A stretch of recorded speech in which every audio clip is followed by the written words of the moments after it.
Hello and welcome everyone. This is Type V3 with a Monster Hunter figure review of the Chogokin Rathalos. Released under Tamashii Nation's Ka signature series, this is a transforming figure of Monster Hunter's iconic hunter and the hunted.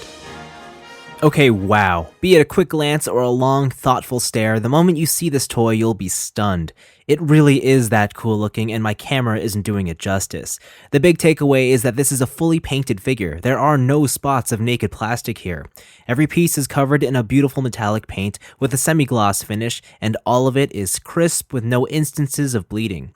It sparkles in natural light, ensuring it always has your attention.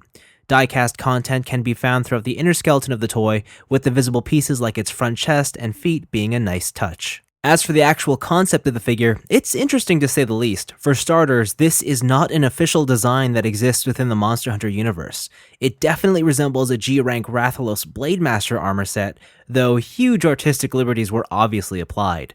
The biggest difference is that this figure sheds the classic medieval art style and replaces it with a futuristic, almost cyborg-like armor.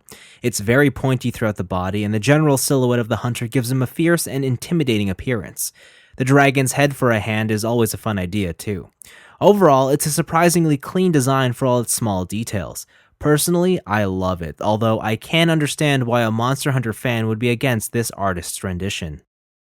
On to articulation. The hunter's head is on a hinged ball joint, with the waist being on both a swivel and a hinge. The shoulder pads are on two separate joints and swivels that are connected to the figure's back. The arms are on ball hinges that are connected to a ball socket. There's a bicep swivel, double-jointed elbows, the right hand is on a double ball hinge setup, while the jaw can open on the dragon's hand. Hip skirts are on ball sockets and hinges, with the entire belt being able to rise on its own. The hips are on hinge-down ball sockets, there's double-jointed knees, and the ankle is on a ball socket with a forward hinge.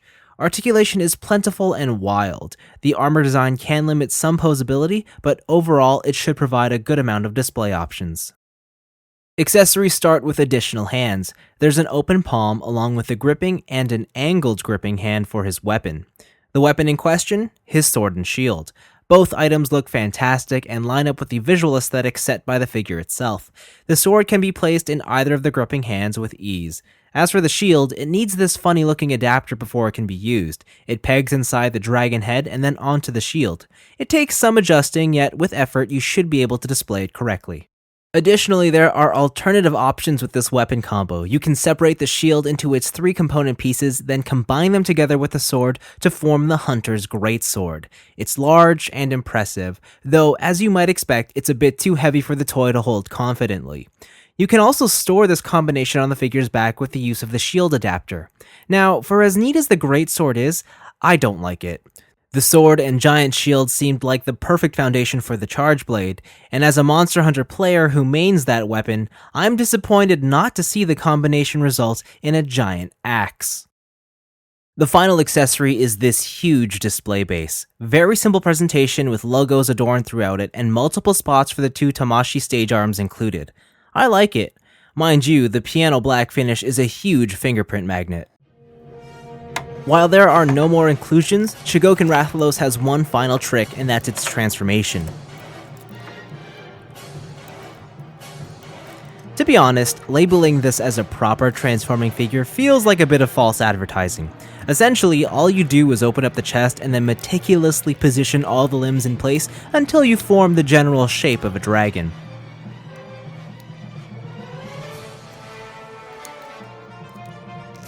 The shield becomes the wings and the sword forms the tail.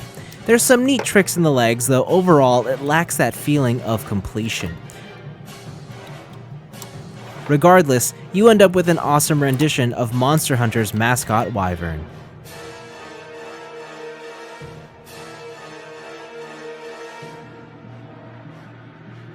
The Rathalos form is simply ridiculous, and I mean that in the very best of ways. It's got this larger-than-life appearance and just screams deadly fire dragon. The futuristic design aesthetic is carried over and gives a fresh take on this familiar form. Of course, I'll be the first to admit that if you stare at Rathalos hard enough, you'll be able to pick out all its flaws. There's definitely some unfortunate angles where pieces of the hunter form are easily visible. Thankfully, the very busy design of the armor helps to blend everything together in a fairly acceptable way. Articulation from the Hunter form is generally carried into the Rathalos form as well. You can also prop it up on the display base, though you will need both stage arms for aerial displays. It may not be a perfect wyvern form, still, it's surely an eye-catching one. The Chogokin Ka signature transforming Rathalos is without question a very unique collectible. It's a stunningly well-executed action figure with great features and a huge display presence. Be it in Hunter or Wyvern mode, both offer a tremendous amount of excitement. In spite of some questionable design decisions, this is a great figure, and I suppose it should be. After all, this was conceived as a project to celebrate both the 10th anniversary of Monster Hunter and the 40th anniversary of Chogokin. But here's the thing about collaboration projects. Pulling from two separate sources almost inevitably means alienating the purists from each respective fanbase. For as cool as it is, this is not the Rathalos seen in the video game, and as a Monster Hunter fan myself, it has not quelled my thirst for Monster Hunter toys. On the other side of the coin, this Chogokin release does not scratch my Super Robot itch either. Don't get me wrong, this is still a very special toy. It certainly feels like one, and will probably be enjoyed most by pure toy enthusiasts. As for Monster Hunter and Chogokin fans, your mileage may vary. But that's all for me. Thanks for watching, and despite my own thoughts, Bandai have decided to press forward with this idea under their Tamashii Mix line. With releases such as the Gore Magala Girl and the Zinogre armor on the way, I'm curious to see the reception.